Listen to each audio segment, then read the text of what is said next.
ମାନା ଦ୍ଵାରା ଆମ୍ଭମାନଙ୍କୁ କଢେଇ ନିଅନ୍ତି। ପ୍ରେଜ୍ ଦ ଲର୍ଡ। Praise ପ୍ରଭୁ the ଯୀଶୁଙ୍କ Lord. ମହାପବିତ୍ର ଧନ୍ୟବାଦ ସଙ୍ଗେ ସଙ୍ଗେ ଆଜି ଆମମାନଙ୍କ ପ୍ରେୟର ଗ୍ରୁପରେ ମର୍ଣ୍ଣିଂ ଡିଭୋସନରେ ଉପସ୍ଥିତ ପ୍ରଭୁଙ୍କର ଦାସ ଦାସୀ ପ୍ରଭୁଙ୍କର ପୁଅ ଝିଅ ମାନଙ୍କୁ ସମସ୍ତଙ୍କୁ ମୋର ସେବା ପ୍ରେମର ନମସ୍କାର ଜଣାଏ। ସମସ୍ତଙ୍କୁ ନମସ୍କାର। ପ୍ରେଜ୍ ଦ ଲର୍ଡ। Praise the Lord. ବିଶେଷ ଧନ୍ୟବାଦ ଦିଏ ଆମଙ୍କର ସାରନ ପ୍ରେୟର ଗ୍ରୁପର ଆଜ୍ଞାଙ୍କ ନିମନ୍ତେ ପବିତ୍ର ଦିନ ମୋର ପରିଜନ ଦୁର୍ବଳ ଦାସକୁ ଆପଣଙ୍କ ସମ୍ମୁଖରେ ପ୍ରଭୁଙ୍କର ବାକ୍ୟ ନେଇ ଆସିବା ନିମନ୍ତେ ସେ ମୋତେ ସୁଯୋଗ ଦେଇଥିବା ହେତୁରୁ ମୁଁ ବିଶେଷ ପ୍ରଭୁଙ୍କର ଦାସଙ୍କୁ ଧନ୍ୟବାଦ ପ୍ରଦାନ କରେ। ପ୍ରଭୁ ମହାନ ପରମେଶ୍ୱର ଆମମାନଙ୍କୁ ସୁଯୋଗ ଦେଇଅଛନ୍ତି। ସକାଳ ଅନେକ ଲୋକମାନେ ପାଇନଥିବେ, କିନ୍ତୁ ପ୍ରଭୁଙ୍କର ଦୟା ଏବଂ ଅନୁଗ୍ରହ ହେତୁରୁ ଆମେ ଏହି ସୁନ୍ଦର ସୁଯୋଗ ପାଇଅଛୁ। ତେଣୁ ଆମେ ପ୍ରଭୁଙ୍କର ରବ ଶୁଣିବା ପାଇଁ ଯିବା। ତେଣୁ ଆସନ୍ତୁ ଆମେ ପବିତ୍ର ବାକ୍ୟ ନିକଟକୁ ଯିବା। ଆଉ ମୋ ସହିତ ଆପଣମାନେ ପବିତ୍ର ଶାସ୍ତ୍ର ଖୋଲି ପାରିବେ ପ୍ରଥମ ଜହନ 2ର ଆଉ ଆଜିର ବାକ୍ୟର ସାରାଂଶ ଶେଷ କାଳ।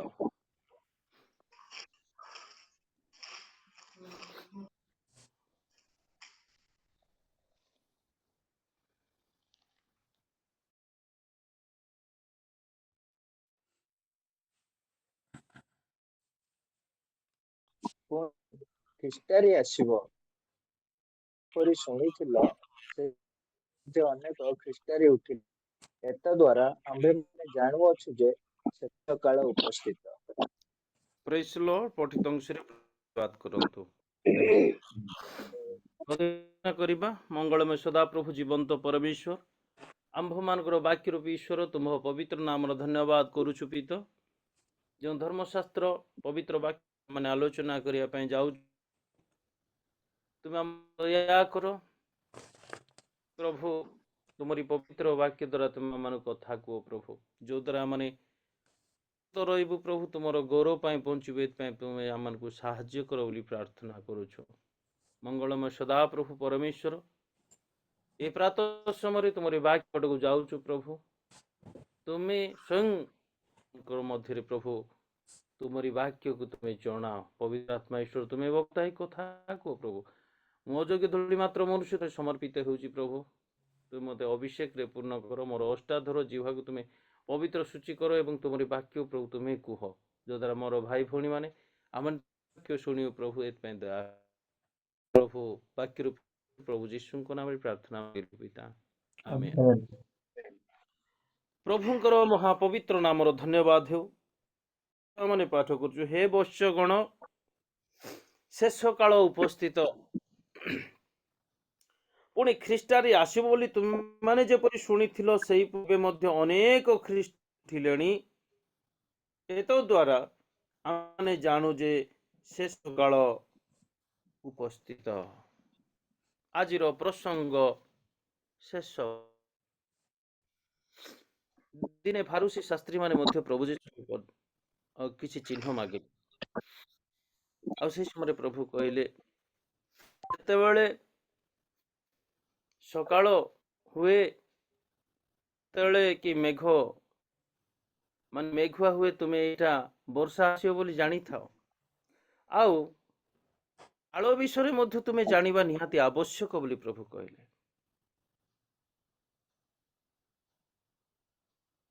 କୋଉ କାଳରେ ଆମେ ଅଛୁ, ସମୟରେ ଆମେ ଅଛୁ, ଆମ୍ଭେମାନେ ଜାଣିବାର ଆବଶ୍ୟକତା। ପ୍ରିୟ ମାନେ, ଆଜିର ଆଲୋଚନାର ବିଷୟ ଶେଷ କାଳ। ଆମେ କାଳକୁ ଚିହ୍ନିବା କେମିତି, ଆମେ କୋଉ କାଳରେ ଅଛୁ, ଏଟା ଆମେ ଜାଣିବାର ନିହାତି ଆବଶ୍ୟକତା ରହିଛି। ତେଣୁ ଏଠି ଦାସ ଯୋହନ ପ୍ରକାଶ କରୁଛନ୍ତି ତାଙ୍କର ପତ୍ରରେ, ଆଉ ଏପରି କହୁଛନ୍ତି, ହେ ବତ୍ସଗଣ, ଶେଷ କାଳ ଉପସ୍ଥିତ, ଶେଷ କାଳ ଉପସ୍ଥିତ। ଆଉ ଶେଷ କାଳର ବିଷୟବସ୍ତୁ ମଧ୍ୟ ଜାଣିବା ଆମମାନଙ୍କର ଆଜି କର୍ତ୍ତବ୍ୟ। ଆଜି ପବିତ୍ର ବାକ୍ୟ ଦ୍ୱାରା ପ୍ରଭୁ ଆମକୁ ଏଇ କଥା କହୁଛି, ହେ ବୈଶ୍ୟଗଣ, ହେ ମୋର ମାନେ ଶେଷ କାଳ ତ ପୁଣି ଖ୍ରୀଷ୍ଟାରୀ ଆସିବ ବୋଲି ତୁମ୍ଭେମାନେ ଯେପରି ଶୁଣିଥିଲ, ସେହିପରି ଏବେ ମଧ୍ୟ ଅନେକ ଖ୍ରୀଷ୍ଟାରୀ ଉଠିଲେଣି। ଏତଦ୍ୱାରା ଆମ୍ଭେମାନେ ଜାଣୁ ଯେ ଶେଷ କାଳ ଉପସ୍ଥିତ। ଖ୍ରୀଷ୍ଟାରୀ ବିଷୟରେ ବି ଜାଣିମାନଙ୍କର ଧାରଣା ରହିବା। ପଦ ଟିକେ ପାଠ କରିବା। ଏପରି ଲେଖା ଅଛି, ସେମାନେ ଆମ୍ଭମାନଙ୍କ ମଧ୍ୟରୁ ବାହାରି, କିନ୍ତୁ ଆମ୍ଭମାନଙ୍କ ଦଳର ଲୋକ ନଥିଲେ। କାରଣ ଯଦି ଆମ୍ଭମାନଙ୍କର ଦଳର ଲୋକ ହୋଇଥାନ୍ତେ, ତେବେ ଆମ୍ଭମାନଙ୍କ ସହିତ ଥାନ୍ତେ। ଯେ ଆମ୍ଭମାନଙ୍କ ଦଳର ନୁହନ୍ତି, ଯେପରି ପ୍ରକାଶ ପାଇବ, ଏଥି ନିମନ୍ତେ ସେମାନେ ବାହାରି ଗଲେ। ମୋର ପ୍ରିୟମାନେ, ପ୍ରଭୁ ଯୀଶୁ ଖ୍ରୀଷ୍ଟଙ୍କୁ ଅନେକ ଲୋକମାନେ ବିଶ୍ୱାସ କରନ୍ତି। ଏମିତିକି ଭୂତମାନେ ମଧ୍ୟ ବିଶ୍ୱାସ ବେଶୀ ଥର ହୁଅନ୍ତି। ଗୋଟେ ଖ୍ରୀଷ୍ଟ ବିରୋଧୀ ଆଉ ଗୋଟେ ଖ୍ରୀଷ୍ଟାରୀ। ଖ୍ରୀଷ୍ଟ ବିରୋଧୀ ଏବଂ ଖ୍ରୀଷ୍ଟାରୀ, ଏଟା ଦୁଇଟା ଜିନିଷ। ଖ୍ରୀଷ୍ଟ ବିରୋଧୀ ମାନେ ଖ୍ରୀଷ୍ଟ ଲୋକମାନଙ୍କୁ ସବୁବେଳେ ତାର ବିରୋଧ କରନ୍ତି। ଆଉ ଖ୍ରୀଷ୍ଟାରୀ ବୋଇଲେ ଅଲରେଡି ପ୍ରଭୁଙ୍କୁ ଜାଣିଥିବେ, ଆଜ୍ଞା, ମଣ୍ଡଳୀର ସଦସ୍ୟ ହେଇଥିବେ, ଖ୍ରୀଷ୍ଟଙ୍କୁ ଅନୁଗମନ କରୁନଥିବେ, ମଣ୍ଡଳୀ ଭିତରୁ ସେମାନେ ବାହାରୁଥିବେ, ମଣ୍ଡଳୀ ଭିତରୁ ଉଠିକିରି ମଣ୍ଡଳୀର ଲୋକମାନଙ୍କ ବିରୁଦ୍ଧରେ, ସେମାନଙ୍କ ବିରୁଦ୍ଧରେ ଉଠୁଥିବେ।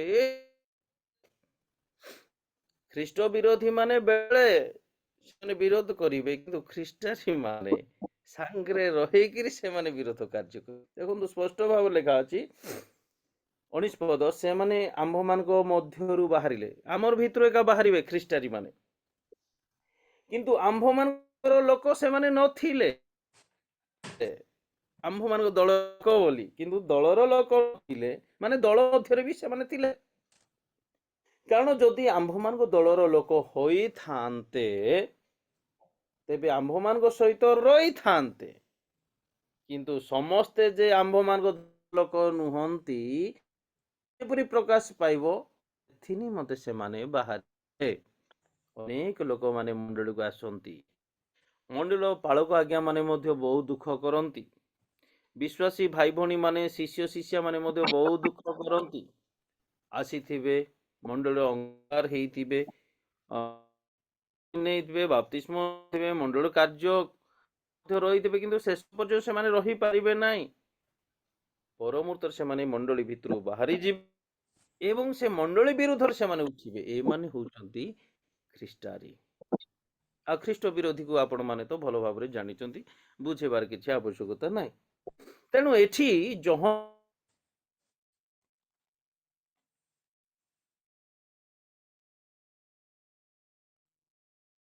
ସେମାନଙ୍କ ପାଇଁ ଆଜି ମୋର ପୁଅ ଝିଅ ମାନେ ଉପସ୍ଥିତ, ପୁଣି ଖ୍ରୀଷ୍ଟାରୀ ଆସିବ ଶୁଣିଥିଲ, ସେହିପରି ଏବେ ମଧ୍ୟ ଅନେକ ଖ୍ରୀଷ୍ଟାରୀ ଉଠିଲେଣି। ଏତଦ୍ୱାରା ଆମେ ମାନେ ଜାଣୁ ଯେ ଶେଷ କାଳ ଉପସ୍ଥିତ। ମଣ୍ଡଳୀରେ ଯଦି ଏ ପ୍ରକାର ମାନେ ବାହାରୁଛନ୍ତି, ଆଜ୍ଞା, ଆପଣ ମାନେ କନଫର୍ମ ହେଇଯାଆନ୍ତୁ ଯେ ଆପଣ ମାନେ ଶେଷ କାଳରେ ଅଛନ୍ତି। ଏହା ହଉଛି ମଧ୍ୟ ଗୋଟିଏ ପଦ ଆମେ ପାଠ କରିବା, ଶେଷ କାଳରେ ପ୍ରଭୁ। ଏଇଟା ମଧ୍ୟ ଗୋଟେ ଶେଷ କାଳର ଚିହ୍ନ ଅଟେ। 1:2 ପଦ,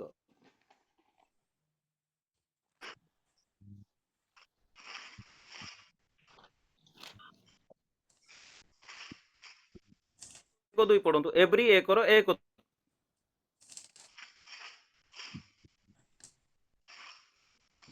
ପୁରା କାଳରେ ବିଭିନ୍ନ ଓ ବିଭିନ୍ନ ଭାବବାଦୀ ମାନଙ୍କ ଦ୍ୱାରା ପିତୃପୁରୁଷ ମାନଙ୍କ କଥା କହି ଏହି ଶେଷ ଦ୍ୱାରା ଆମ୍ଭମାନଙ୍କୁ କଥା କହିଅଛନ୍ତି। ତାହାଙ୍କୁ ସେ ସମସ୍ତ ବିଷୟରେ ଅଧିକାରୀ କରି ନିଯୁକ୍ତ କଲେ। ତାହାଙ୍କ ଦ୍ୱାରା ମଧ୍ୟ ସମସ୍ତ ବିଶ୍ୱ ସୃଷ୍ଟି। ଈଶ୍ୱର ପୁରା କାଳରେ ବିଭିନ୍ନ ଭାଗରେ ଓ ବିଭିନ୍ନ ପ୍ରକାରେ ଭାବ କଥା ଏଇ ଶେଷ କାଳରେ ପୁତ୍ର ଦ୍ୱାରା ଆମ୍ଭମାନଙ୍କୁ କଥା କହି ହେତିକି କାଳରେ ପୂର୍ବ କାଳରେ ଈଶ୍ୱର କଣ କଲେ ଆପଣା ଭାବବାଦୀ ମାନଙ୍କୁ ସେ ନିଯୁକ୍ତ ଆପଣା ଭାବବାଦୀ ମାନଙ୍କ ଦ୍ୱାରା କଥା କହିଅଛନ୍ତି ଯେତେବେଳେ ଆମେ ବିଭିନ୍ନ ଭାବବାଦୀ ଆଉ ଯୋଉ ଭାବବାଦୀ ମାନଙ୍କୁ ଆମେ ଦେଖୁଛୁ ଭାବବାଦୀ ପୁସ୍ତକ ଗୁଡାକ ପଢୁଛୁ ସେଇ ସମୟରେ ଭାବବାଦୀ ମାନଙ୍କୁ ଦର୍ଶକ ବୋଲି ଯାଉଥିଲା ଆଉ ସେଇ ସମୟରେ ସେ ଭାବବାଦୀ ମାନ କଥା କହିଲେ କିନ୍ତୁ ବର୍ତ୍ତମାନ ଲେଖା ଅଛି ଏହି ଶେଷ କାଳରେ ପୁତ୍ରଙ୍କ ଦ୍ୱାରା ଆମ୍ଭମାନଙ୍କୁ କଥା କହିଅଛନ୍ତି ପ୍ରଭୁ ଯୀଶୁ ଖ୍ରୀଷ୍ଟ ଆସିଲା ପରେ ଯେତେବେଳେ ସେ ଦେହବନ୍ତ ହେଇକରି କଥା କହିବା କଲେ ଅଦ୍ୟାବଧି ପବିତ୍ର ଦ୍ୱାରା କଥା କହୁଅଛନ୍ତି ଏଥିରୁ ଆମେ ଜାଣିପାରୁ ଯେ ଶେଷ କାଳ ଉପସ୍ଥିତ ଅଟେ ପ୍ରଭୁ ଯୀଶୁ ଆଜି ଆମକୁ କଥା କହୁଅଛନ୍ତି ଆପଣା ଦାସମାନଙ୍କୁ ବ୍ୟବହାର କରିକି ଆଉ ତାଙ୍କର ମୁଖର ବାକ୍ୟ ହିଁ ଆଜି ଆମେ ଆଲୋଚନା କରୁଛୁ ଏଥିରୁ ଆମେ ଜାଣିବା ଯେ ଯେଉଁ କାଳରେ ଅଛି ଶେଷ କାଳର ଲକ୍ଷଣ ଜାଣିବା ଆମ ପାଇଁ ଅତ୍ୟନ୍ତ ପୂର୍ଣ୍ଣ ଅଟେ ମୋର ପ୍ରିୟ ମାନେ ଆଉ ପ୍ରଭୁ ଯୀଶୁ ଖ୍ରୀଷ୍ଟ ଯେ ପ୍ରକାଶ ସାରିଛନ୍ତି ଏହା ମଧ୍ୟ ଶେଷ କାଳକୁ ତେଣୁ ପ୍ରଥମ ପିତର 1:20 ପଦ ଯଦି ଆମେ ପାଠ କରୁ ଏଠାରେ ଲେଖା ଅଛି ପ୍ରଥମ ପିତର 1:20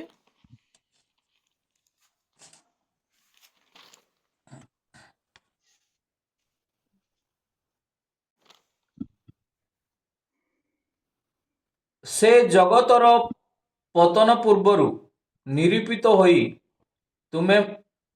ତୁମମାନଙ୍କ ନିମନ୍ତେ ଶେଷ କାଳରେ ପ୍ରକାଶିତ ହୋଇଅଛନ୍ତି। ପ୍ରେଜ୍ ଦ ଲର୍ଡ। ପ୍ରେଜ୍ ଦ ଲର୍ଡ।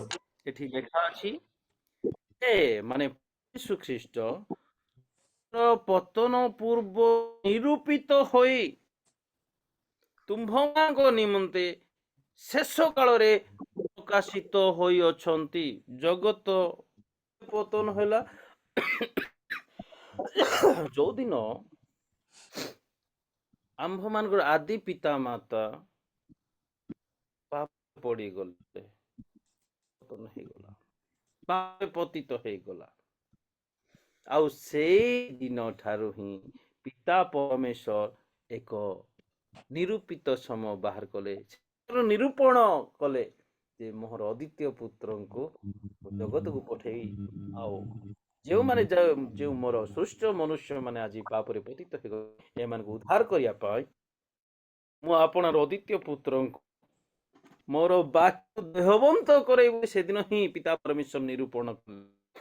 ଆଉ ଏଠି ଆମେ ଏଇ ପବିତ୍ର ବାକ୍ୟରେ ଦେଖୁଅଛୁ ସେ ଜଗତର ପତନ ପୂର୍ବରୁ ଜଗତ ପତନ ହେବାର ପୂର୍ବରୁ ନିହିତ ହୋଇ ତୁମ୍ଭ ନିମନ୍ତେ କାଳରେ ପ୍ରକାଶ ହୋଇଅଛନ୍ତି।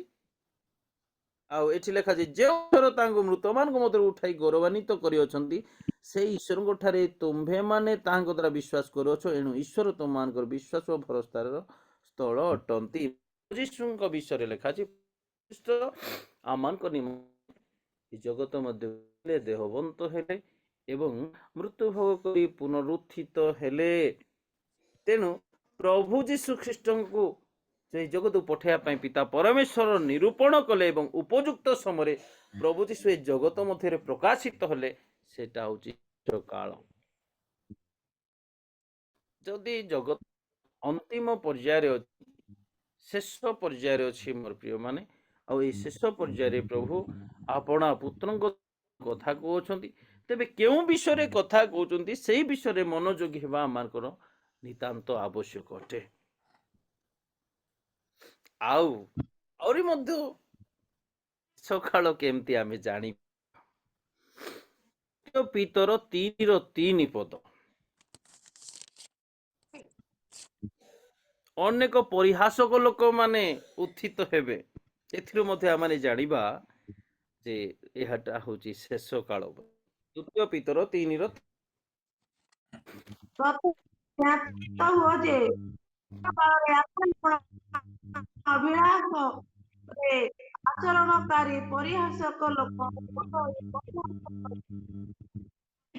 ଆଉ 4 ପଦ। ତାହାଙ୍କ ଆଗମନର ପ୍ରତିଜ୍ଞା କାହିଁ?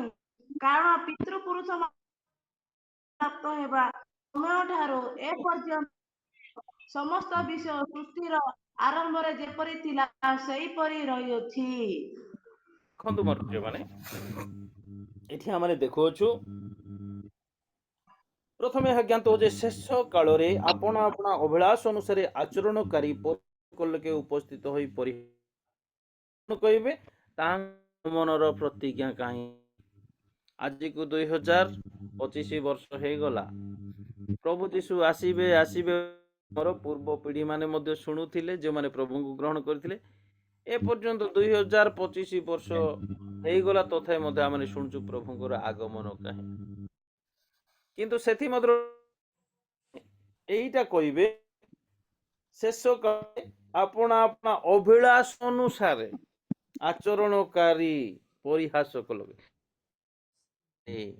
ମାଂସିକ ଅଭିଳାଷ, ଚକ୍ଷୁ ଅଭିଳାଷ, ଶାରୀରିକ ଅଭିଳାଷ, ଜାଗତିକ ଅଭିଳାଷରେ ପୂର୍ଣ୍ଣ ଲୋକମାନେ ଏହା କହିବେ ତାହାଙ୍କର ଆଗମନ ନାଇଁ, ସେ ଆଉ ଆଗମନ ନାହିଁ ବୋଲି ମନ ଇଚ୍ଛା ଯାପନ କରିବେ। ଏମିତି ଲୋକ ଯଦି ବାହାରୁଛନ୍ତି, ଆପଣ ମାନେ ଜାଣନ୍ତୁ ସେଟା ହଉଛି ଶେଷ କାଳର ଲକ୍ଷଣ। ଅନେକ ଲୋକମାନେ ସେଥିପାଇଁ ପଥଭ୍ରଷ୍ଟ ହେଇଯାଉଛନ୍ତି। ମୋର ପ୍ରିୟମାନେ, ପ୍ରଭୁଙ୍କର ଆଗମନ ବିଷୟ ଯେତେବେଳେ ଆମେ ପ୍ରଚାର କରୁ, ପ୍ରସ୍ତୁତ ନାହିଁ।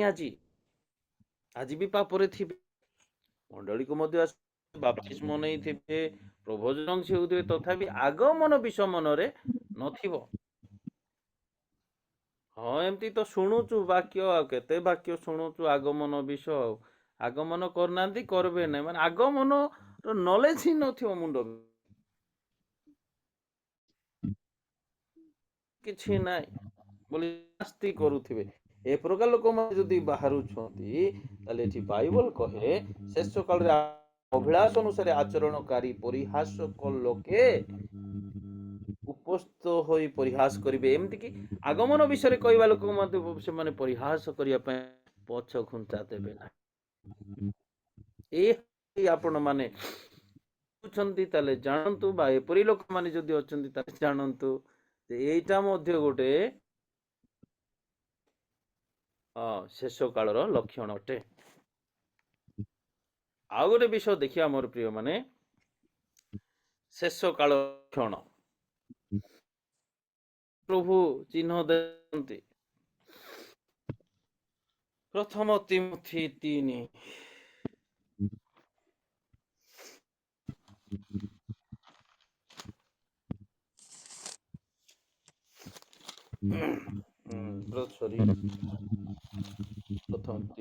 ଦ୍ୱିତୀୟ ତିମୋଥୀ 3 ପର୍ବ 1ରୁ 4 ପଦ ପଢନ୍ତୁ। ଦ୍ୱିତୀୟ ତିମୋଥୀ 3 ପର୍ବ 1ରୁ 4 ପଦ। କିନ୍ତୁ ଏହା ଜାଣିଥାଅ ଯେ ଶେଷ କାଳରେ ଭୀଷଣ ସମୟ ଉପସ୍ଥିତ ହେବ, କାରଣ ଲୋକମାନେ ଧନଲୋଭୀ, ଆତ୍ମଗର୍ଭୀ, ଅହଙ୍କାରୀ, ନିନ୍ଦକ, ପିତାମାତାଙ୍କର ଅବାଧ୍ୟ, ଅକୃତଜ୍ଞ, ଅପବିତ୍ର,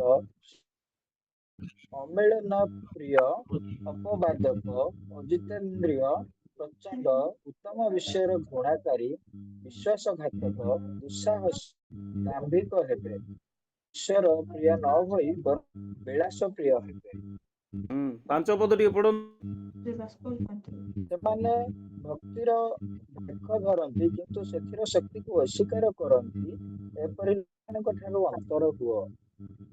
ପ୍ରଭୁଙ୍କ ମହାନ ନାମର ଧନ୍ୟବାଦ ହଉ। ଆଜି କାହିଁକି ପ୍ରଭୁ ମତେ ଏଟା ଚାଳନା କଲେ ମୁଁ ଜାଣି ନାହିଁ। ହଠାତ୍ ଏଇ ଶେଷ କାଳରେ ଆମ ପ୍ରେୟର ଗ୍ରୁପରେ ମେସେଜ ରଖିବା ପାଇଁ ପ୍ରଭୁ ମୋତେ ଚିନ୍ତା ଦେଲେ, ଚାଳନା କଲେ। ମୋର ପ୍ରିୟମାନେ, ଶେଷ କାଳରେ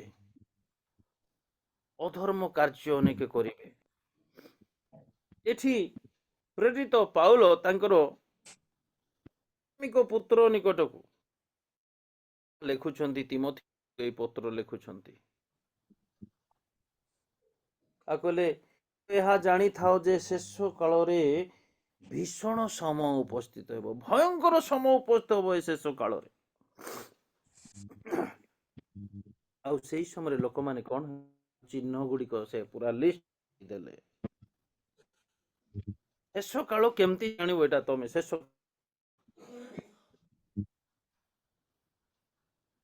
କାରଣ ଲୋକମାନେ ଆତ୍ମପ୍ରିୟ ହେବେ, ନିଜକୁ ଏକା ପ୍ରେମ କରିବେ, ନିଜକୁ ଏକା ପ୍ରିୟ ଜ୍ଞାନ କରିବେ, ନିଜକୁ ଏକା ଶ୍ରେଷ୍ଠ କରିବେ। ମୋର ପ୍ରିୟ, ଶେଷ ଲକ୍ଷଣ। ଅନ୍ୟକୁ ପ୍ରିୟ ଜ୍ଞାନ କରିବେ ନାହିଁ, ତୁଚ୍ଛ ଜ୍ଞାନ କରିବେ। ଲୋକମାନେ ଆତ୍ମପ୍ରିୟ ହେବେ, ଧନ ଲୋଭୀ ହେବେ, ଧନ ଲୋଭୀ ହେବେ, ଆତ୍ମ ନିଜକୁ ଉଚ୍ଚ ରଖିବେ, ଆତ୍ମଗର୍ବି ହେଇଯିବେ, ଅହଙ୍କାରୀ ହେବେ। এই ପଦ ଗୁଡାକ ବିଶ୍ଳେଷଣ ଆବଶ୍ୟକତା ନାହିଁ, ଆପଣ ମାନେ ବୁଝିପାରୁଥିବେ। ଅହଙ୍କାରୀ ହେବେ, ନିନ୍ଦକ ହେବେ, କଥା କଥାରେ ନିନ୍ଦା କଥା ଏକା ବାହାରିବ। ଅନେକ ପ୍ରେମରେ ପରିବାର ବିଷୟ ବାହାରିବ ନାହିଁ। ନିନ୍ଦକ ହେବେ, ନିନ୍ଦକ କଥା କହିବାକୁ ଭଲ ପାଇବେ। ଆମେ ନିଜକୁ କରିବା। ମୋର ପ୍ରିୟ ମାନେ, ଏଇ ଭିତରେ ଆମର ଲିଷ୍ଟ ଆସୁଛି କି ନିଜକୁ, ନିଜର ହୃଦୟକୁ, ବିବେକକୁ ମାନେ এই ସମୟରେ ବିବେଚନା କରିବା। ନିନ୍ଦକ, ପିତା ମାତାଙ୍କର ଅବାଧ୍ୟ, ବାପା ମାର କଥା ମାନିବେ ନାହିଁ ପିଲାମାନେ।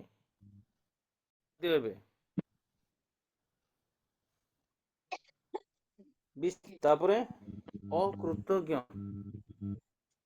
କାହାକୁ ଥ୍ୟାଙ୍କ ୟୁ ବୋଲି ପାରବେ ନାହିଁ, ଅକୃତଜ୍ଞ ହେବେ, ଅପବିତ୍ର ହେବେ, ଅଶୁଚି ଜୀବନ ଯାପନ କରିବେ, କହିବାରେ ଅପବିତ୍ର, ଚିନ୍ତାରେ ଅପବିତ୍ର, ଆଚରଣରେ ଅପବିତ୍ର, ପବିତ୍ରତା ନଥିବ ସେଠି। ସ୍ନେହ ଶୂନ୍ୟ, ସ୍ନେହ ପ୍ରେମ ଜିରୋ, ଅମିଳନ ପ୍ରିୟ। ଅମିଳନ ହବା ଲାଗି ବଢିଆ ଲାଗିବ। ତମର ଘର ମୋର ଘରକୁ ତମେ ନାହିଁ, ନିଜେ। ଅମିଳନ ପ୍ରିୟ, ଅମିଳନ ହେବା ଲାଗି, ମିଳନ ପ୍ରିୟ ନାହିଁ, ଅମିଳନ ହେବା ଲାଗି ସେଟାକୁ ପ୍ରିୟ ଜ୍ଞାନ କରିବେ। ତାପରେ ଅପବାଦକ, ଅଜିତେନ୍ଦ୍ରିୟ, ପ୍ରଚଣ୍ଡ, ଉତ୍ତମ ବିଶ୍ୱାସୀ, ଭଲ କଥା କହିଲେ ଆଉ ଭଲ ଲାଗିବ, ଘାତକ ହେଇଯିବେ, ବିଶ୍ୱାସରେ ବିଷ ଦେଇଦେବେ। ଯୋଉ ଆମ କଥା କହୁ, ଯାହାକୁ ବିଶ୍ୱାସ କରୁଥିବ ସିଏ ଏକା ଧୋକା ଦେଇଦେବ। ଆଜ୍ଞା, ବିଶ୍ୱାସଘାତକ, ସାହସୀ ହେବେ, ଶକ୍ତ ହେବେ। ନାଇଁ, କାହା ସହିତ କମ୍ପ୍ରମାଇଜ କରିବାର ନାହିଁ। ମୁଁ ଯାହା କହିଛି ଠିକ କହିଛି, ମୁଁ କାହାଠାରେ ସରେଣ୍ଡର ହେବାର ନାହିଁ, ଏମିତି ମାଇଣ୍ଡ ଗୁଡାକ ଆସିବ। ଦାମ୍ଭିକ ହେବେ ଓ ଈଶ୍ୱର ପ୍ରିୟ ନ ହୋଇ ବରଂ ବିଳାସ ପ୍ରିୟ ହେବେ। ଈଶ୍ୱର ପ୍ରିୟ ହେବେ ନାହିଁ, ସେମାନେ ଈଶ୍ୱରକୁ ପ୍ରେମ କରିବେ ନାହିଁ, ଆଜ୍ଞା ବୋ ହେବେ ନାହିଁ। ବିଳାସ, ବହୁତ ଏନ୍ଜୟମେଣ୍ଟ, ଉପଭୋଗ କରିବା ପାଇଁ ଭଲ ଲାଗିବ। ଆଉ ଲେଖା ଅଛି, ସେମାନେ ଭକ୍ତିର ଭେକ, ମାନେ ଭକ୍ତି କରୁଥିବେ, ଭକ୍ତିଆ ଦେଖେଇ ହଉଥିବେ, କିନ୍ତୁ ସେଥିର ଶକ୍ତିକୁ ଅସ୍ୱୀକାର କରନ୍ତି। ଭକ୍ତିର ଶକ୍ତିକୁ ମାନୁ, କିନ୍ତୁ ଉପରେ ସିଧା ସାଧା ସେଇ କାଳର ଫାରୁକ ଶାସ୍ତ୍ରୀ ମାନଙ୍କ ଉପରେ ସେମାନେ ଭକ୍ତି ଭେକ ଧରନ୍ତି, କିନ୍ତୁ ସେଥିର ଶକ୍ତିକୁ ଅସ୍ୱୀକାର କରନ୍ତି। ଆଉ ପାଉଲ କହୁଛନ୍ତି, ଏ ଲୋକମାନଙ୍କ ଠାରୁ ସାଇଟ୍ ହେଇଯାଅ, ଅନ୍ତର ହେଇଯାଅ। କାହିଁକି ନା ଦୁର୍ଜନ ସଙ୍ଗେ କଲେ ବାସ ଜାଣ ସର୍ବନାଶ। ତମେ ଜାଣିଛ କେ ଲୋକ ଧାର୍ମିକ ସହିତ ଗମନ କଲେ ତମେ ଧାର୍ମିକ ହେଇଯିବ, ସାଧୁ ହେଇଯିବ, କିନ୍ତୁ ଏଇ ଟାଇପ ର ଲୋକମାନଙ୍କ ସହିତ ଗଲେ ତାଠାରେ ଯାହା ଥିବ ତାହା ବି ଟ୍ରାନ୍ସଫର। ଆଉ ଏଇଟା ହଉଛି ମଧ୍ୟ ଶେଷର ଲକ୍ଷଣ। ଆମେ ବହୁତ ବିଷୟ ଏକା ଦେଖିଲୁ ନାଇଁ କି, କିନ୍ତୁ ଆପଣଙ୍କୁ ଖୁସି ଲାଗିବ ଫାଇନାଲ ଏଇ ଜିନିଷ ଗୁଡା ଦେଖିଲେ ତୁମେ ଜାଣିବ ଶେଷ କାଳର ଲକ୍ଷଣ। କିନ୍ତୁ ଆଉ ଗୋଟେ ବିଷୟ ମଣ୍ଡଳୀ ପାଇଁ ଆନନ୍ଦ ଲାଗିବ, ଏଇଟା ହେଇଛି। ଆଉ ମଣ୍ଡଳୀ ଭିତରେ ମଣ୍ଡଳୀ ଲୋକ ନହେଲେ ଏଠି ପାଉଲ ତିମୋଥୀକୁ ଲେଖିନଥାଏ, ସେମାନେ ଭେକ ଧରନ୍ତି କିନ୍ତୁ ଶକ୍ତି କରନ୍ତି। ମଣ୍ଡଳୀ ବିଷୟରେ ଟାଇପର ଲୋକମାନେ ଆସିବେ, ତୁମ ପ୍ରିୟ ହେବେ, ଧନଲୋଭୀ, ଆତ୍ମଗର୍ବୀ ହେବେ, ଅହଙ୍କାରୀ ହେବେ, ନିନ୍ଦକ ପିତା ମାତାଙ୍କର ଅବାଧ୍ୟ ହେବେ। ଆଜି ଆମର ପିଲାମାନେ କୋଉ ଟାଇପରେ ଅଛନ୍ତି, ନିଜକୁ ବିଶ୍ୱାସଘାତକ, ସାହସୀ, ଦାମ୍ଭିକ ହେବେ, ପ୍ରିୟ ନହେଇକିରି ବିଳାସ ହେବେ, ଏଇ ଟାଇପରେ ଅଛନ୍ତି। ଆମର ମଣ୍ଡଳ ଭାଇ ଭଉଣୀ ମାନେ ଏମିତି ଅଛନ୍ତି କି ଆମେ ଦେଖିବା ଟିକେ କଣ କରିବା, ସମୟ ଥାଉ ପ୍ରିୟମାନେ ସେମାନଙ୍କୁ କାଳରେ କଣ କଣ ଘଟିବ ଆଉ କେମିତି ହେବା ପାଇଁ ପ୍ରଭୁ କହୁଛନ୍ତି ଟିକେ ଦେଖିବା। ପ୍ରେରିତ ମାନଙ୍କର କାର୍ଯ୍ୟର ବିବରଣ,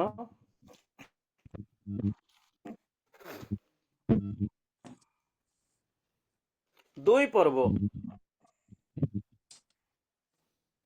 17-18 ପଦ।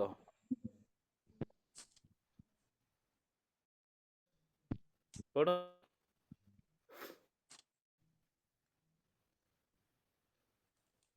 ଈଶ୍ୱର କହନ୍ତି ଶେଷ କାଳରେ ଆମ୍ଭେ ସମସ୍ତ ମର୍ତ୍ତ୍ୟ ଉପରେ ଆପଣ ଆତ୍ମା ବୃଷ୍ଟି କରିବା, ସେଥିରେ ତୁମମାନଙ୍କର ପୁତ୍ର ମାନେ ଭବିଷ୍ୟବାଣୀ କହିବେ, ଆଉ ତୁମମାନଙ୍କର ଯୁବା ଦର୍ଶନ ପାଇବେ, ତୁମମାନେ ସ୍ୱପ୍ନ ଦେଖିବେ। ହଁ, ସେହି କାଳରେ ଆମ୍ଭେ ନିଜ ଦାସ ଦାସୀ ମାନଙ୍କ ଉପରେ ଆପଣ ଆତ୍ମା ବୃଷ୍ଟି କରିବା, ସେମାନେ ଭବିଷ୍ୟବାଣୀ କହିବେ। ହାଲେଲୁୟା। ହାଲେଲୁୟା। ଆପଣଙ୍କର ନାମର ଧନ୍ୟବାଦ ହେଉ। ସେ କାଳର ଲକ୍ଷଣ କେମିତି କେମିବ ବୋଲି ପ୍ରଭୁ କହିଲେ, ସେ ସକାଳରେ ଆଉ ଅନେକ ଲୋକମାନେ ଧନଲୋଭୀ ଆତ୍ମପ୍ରିୟ ହେବେ।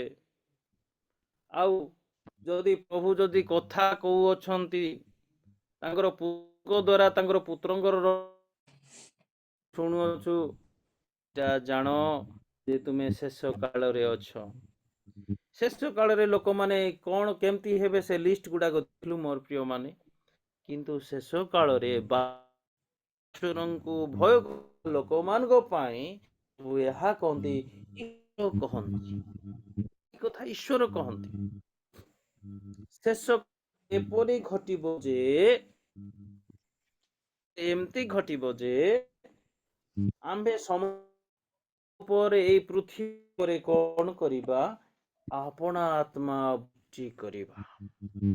ସଦାପ୍ରଭୁ ପରମେଶ୍ୱର କହୁଛନ୍ତି କାଳ ପାଇଁ ଶେଷ କାଳରେ ଏପରି ଘଟିବ ଯେ କରିବା ଏଇ ସମସ୍ତ ଉପରେ ଆପଣା ଆତ୍ମା ବୃଷ୍ଟି କରିବା। କେବଳ ଗୋଟେ ଗୋଟେ ସେପାରେଟ ଜାଗାରେ ନାହିଁ, ସମସ୍ତ ମର୍ତ୍ତ୍ୟ ଉପରେ ଆପଣ ବୃଷ୍ଟି କରିବା ମାନେ ଢାଳି ଆତ୍ମାର ବର୍ଷ ଆତ୍ମାରେ। ଆଉ ସେଥିରେ କଣ ହବ ଘଟଣା, ସେଠି ପିଲାମାନେ ଅବାଧ୍ୟ ହଉଥିଲେ। ଶେଷ କାଳର ଚିହ୍ନ ଲକ୍ଷଣରେ 2 ତିମୋଥୀ ପର୍ବ, କିନ୍ତୁ ଏଠି ଅଛି ତୁମ୍ଭ ପୁତ୍ର କନ୍ୟା ମାନେ ଭାବବାଣୀ କହିବେ, ତୁମର ପୁଅ ଝିଅ ମାନେ ବାଣୀ କହିବେ। କେତେବେଳେ ଭାବ କହିବେ, ଯେତେବେଳେ ପଛ ନିକଟବର୍ତ୍ତୀ ହେବେ। 2ଟା ରାସ୍ତା ଅଛି, ଅବାଧ୍ୟ ରାସ୍ତା ଅଛି ଆଉ ବାଧ୍ୟତା।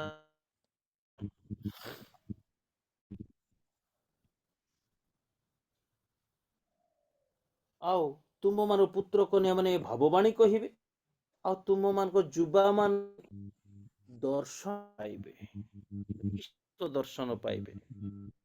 ଆଜିର ଯୁବା ମାନେ କଣ କଣ ଦର୍ଶନ ସେଟା ସେ ଯୁବା ମାନଙ୍କୁ ଯୁବତୀ, କିନ୍ତୁ ଏଠି ଅପସନ ଦେଇ ଦେଇଛନ୍ତି ଯୁବା ମାନେ ଶେଷ ଏଇ ଅପସନ ରଖେଇ ଦେଇଛି ମୁଁ କାହା ପାଇଁ, ତାଙ୍କର ପିଲାମାନଙ୍କର ପାଇଁ, ଯୁବା ମାନଙ୍କର ପାଇଁ। ଆଉ ଈଶ୍ୱରଙ୍କ ଦର୍ଶନ କରିବେ, ଦର୍ଶନ ଭିଜନ ଦେଖିବେ, ସେମାନେ ସ୍ୱପ୍ନ ପାଇବେ, ମାନଙ୍କର ପ୍ରାଚୀନ ମାନେ ସ୍ୱପ୍ନ ଦେଖିବେ, ମାନେ ସ୍ୱପ୍ନ ଦେଖିବେ, ମାନେ ନିଦ ଯୋଉ ସ୍ୱପ୍ନ ସେ ସ୍ୱପ୍ନ ନାହିଁ ଆଜ୍ଞା, ପ୍ରଭୁଙ୍କ ରାଜ୍ୟ ବିସ୍ତାର ନିମନ୍ତେ ସ୍ୱପ୍ନ ଦେଖିବେ ପ୍ରାଚୀନ ମାନେ। ଆଉ ସେମାନେ କଣ କରିବେ, ଯୁବା ମାନଙ୍କୁ ସ୍ୱପ୍ନ ଦେଖିବା ପାଇଁ ପ୍ରେରଣା ଦେବେ। Amen. Hallelujah. ହଁ, ଶେଷ କାଳରେ ଏ ନିଜ ଦାସ ଦାସୀ ଆପଣା ସୃଷ୍ଟି କରିବା। ଆଉ ଏଇ ଶେଷ କାଳରେ ଆମେ କଣ କରିବା, ଆପଣା ଦାସ ଦାସୀ ମାନଙ୍କ ଉପରେ ଆପଣା ଆତ୍ମା, ପବିତ୍ର ଆତ୍ମା, ଜ୍ଞାନଦାୟକ ଆତ୍ମା, ବୁଦ୍ଧିଦାୟକ ଆତ୍ମା, ବିବେଚନାର ଆତ୍ମା, ଈଶ୍ୱରଙ୍କ ଆତ୍ମା ସେ କଣ କରିବେ, ଆପଣା ଲୋକମାନଙ୍କ ଉପରେ ଦେବେ। ମୋର ପ୍ରିୟ ମାନେ,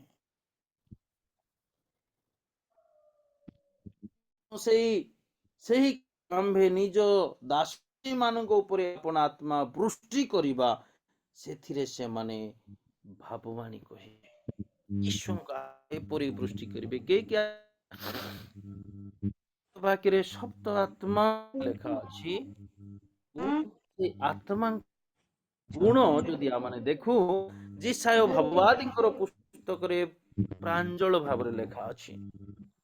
ଯିଶାୟ ଭାବବାଦ ପୁସ୍ତକ 11:2 ପଦ। ପ୍ରଭୁଙ୍କର ଆତ୍ମା କି ପ୍ରକାର ଆତ୍ମା ଆପଣ ମାନେ ଜାଣିପାରିବେ ଏଇ ପଦ ପଢି।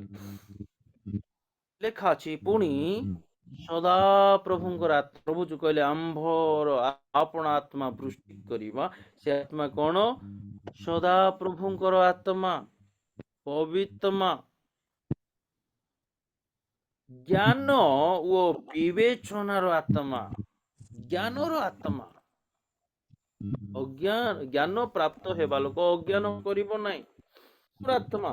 ଆହୁରି ବିବେଚନାର ପିଲାମାନେ ବୁଝିପାରିବେ ଭଲ କଣ ମନ୍ଦ କଣ। ଆଜି ଭଲ ବିଷୟ କୁହନ୍ତୁ ଅନେକ ବୁଝି ପାରୁନାହାନ୍ତି, କାହିଁକି, ସେମାନେ ଈଶ୍ୱର ଆତ୍ମା ପାଇନାହାନ୍ତି। ଆଉ ଜଣେ ଜଣେ ଅତି ଆନନ୍ଦରେ ତାହାକୁ ରିସିଭ କରିବେ, ହଁ ମତେ ଯେଉଁ ଉପଦେଶ ଦିଆଗଲା ଏଟା ବାସ୍ତବରେ ଉତ୍ତମ ବିଷୟ ବୋଲି ସେମାନେ, କାରଣ ସେମାନେ ଆତ୍ମା ପାଇ ଅଛନ୍ତି। ଆଉ ବିବେଚନା କରିବାଟା ପବିତ୍ର ଆତ୍ମାଙ୍କର ଗୋଟେ ପାର୍ଟ ଅଟେ, ଗୋଟେ ଅଂଶ ଅଟେ। ଆତ୍ମା ମନ୍ତ୍ରଣାର ଆତ୍ମା, ପ୍ଲାନିଂ ଗୁଡାକ ଆଇବ, ଏଇଟା ମଧ୍ୟ ହଉଛି ପବିତ୍ର ଆତ୍ମାଙ୍କର ଅଂଶ।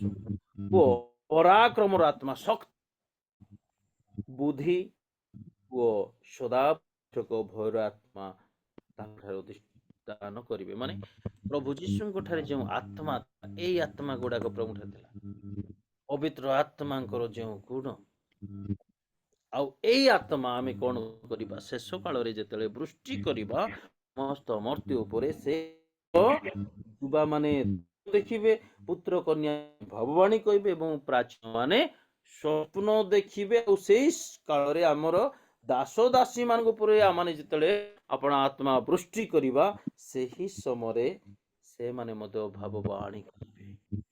ଭବିଷ୍ୟତ ବାଣୀ, ସବୁଠାରୁ ଶ୍ରେଷ୍ଠ ଭବିଷ୍ୟତ ବାଣୀ ଆଜ୍ଞା ଏହା, ପ୍ରଭୁ ଯୀଶୁ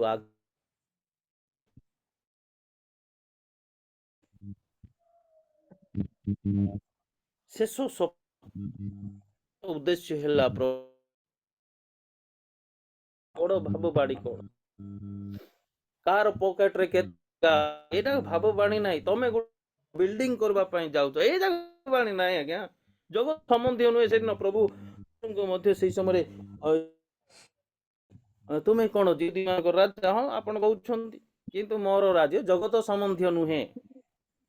ଆମର ଲୋକମାନେ ଅନେକ ସମୟରେ ଏ ଜଗତ ସମ୍ବନ୍ଧୀୟ, ଭାଇ ଆଉ 2 ବର୍ଷ ପରେ ତୁମେ ଗୋଟେ କାର କିଣିବା ପାଇଁ ଯାଉଛ, ମୁଁ ଦର୍ଶନ ଦେଖୁଛି,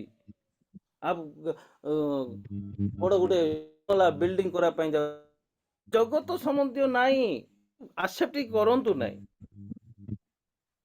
ପ୍ରଭୁଙ୍କ ପାଇଁ ହୁଏତ କ୍ଲେଶ ଆସିବ, ଦୁଃଖ ଆସିବ, ଈଶ୍ୱରଙ୍କ ରାଜ୍ୟ, ଈଶ୍ୱର ଆପଣଙ୍କୁ ପ୍ରଭୁଙ୍କର ପାଇଁ ବ୍ୟବହାର କରିବା ପାଇଁ ଚାହୁଁଛନ୍ତି। ଈଶ୍ୱରଙ୍କ ରାଜ୍ୟ ଆମର ଲାଷ୍ଟ ଫାଇନାଲି ବିଷୟ ହଉଛି ସ୍ୱର୍ଗ ରାଜ୍ୟ, ଜଗତ ସମ୍ବନ୍ଧ ଟୋଟାଲ ନାହିଁ। ତେଣୁ ପ୍ରଭୁ ଯେ ପ୍ରଥମେ ଧାର୍ମିକତା ଅନ୍ୱେଷଣ କର, ଜଗତରେ କଣ ଦରକାର ତାହା ବୋଲି ପ୍ରଭୁ କହିଲେ। ଆମମାନଙ୍କ ଜୀବନରେ ଭାବବାଣୀ ଈଶ୍ୱରଙ୍କ ସମ୍ବନ୍ଧୀୟ ହେବାର ଅଛି, ଆତ୍ମିକ ଜୀବନ ସମ୍ବନ୍ଧୀୟ ହେବାର ଅଛି, ପ୍ରଭୁଙ୍କ ରାଜ୍ୟ ହେବାର ଅଛି। ଆଜି ଯଦି ବି ଆମମାନଙ୍କର ମଣ୍ଡଳୀରେ ଏ ଭାବବାଣୀ ପ୍ରକାଶ କରେ, ତାହେଲେ ତାହା ଆମ ଆତ୍ମିକ ଜୀବନ ସହିତ କନେକ୍ଟ ନାହିଁ। ଈଶ୍ୱରଙ୍କ ଆଗମନ ତର୍କର ଘଣ୍ଟି ବାଜୁଛି ନା ନାହିଁ ପ୍ରତି ଆମମାନେ ହେବା। ଆଉ ଏଇ ଜଗତ ସମ୍ବନ୍ଧୀୟ ହେଉଥିବ ବୋଲେ ଜଗତର ଭୋଗ ବିଳାସ ନାହିଁ ହେଉଥିବ, ସେଇଟା କିଛି ଲାଭ ନାହିଁ। ଯଦି ବି କାହାକୁ ଆମେ ଉତ୍ସାହିତ କରୁ, ଈଶ୍ୱରଙ୍କ ରାଜ୍ୟ ନିମନ୍ତେ ଆମେ ପ୍ରସ୍ତୁତ କରିବା।